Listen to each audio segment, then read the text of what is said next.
So that's a really good question. My wife and I are not just involved in assisted living facilities, but we're also in different rental asset classes.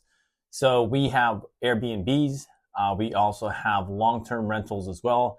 We also deal with long-term rentals when there's insurance claims. Say, for example, in a certain area out here in Texas, every single year there are pipes that burst because it freezes. So when the pipes burst, obviously these homeowners need to repair the pipes and they're looking for other comparable homes to live in while their homes are being retrofitted.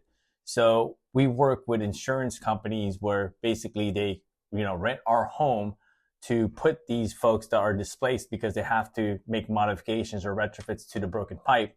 And that yields a really good return as well than just a traditional, rental property. So again, you have to kind of get in where you fit in.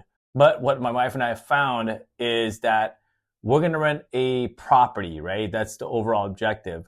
But we want to rent the property to have the highest cash flow as possible.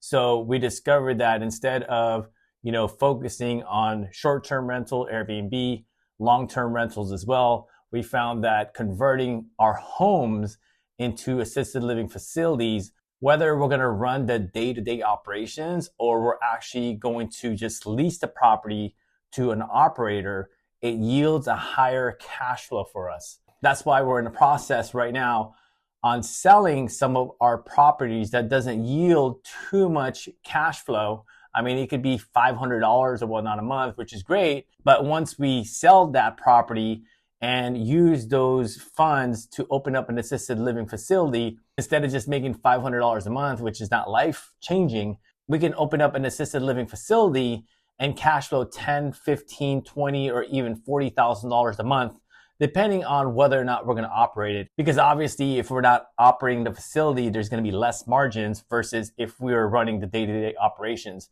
But the great thing is we have the resources and the knowledge to run it ourselves or lease the home to an operator, which is a win-win situation for an operator that can't get in the home. And our cash flow is going to be significantly higher. And we basically exchanged a low producing cash flow for us to a high producing cash cow.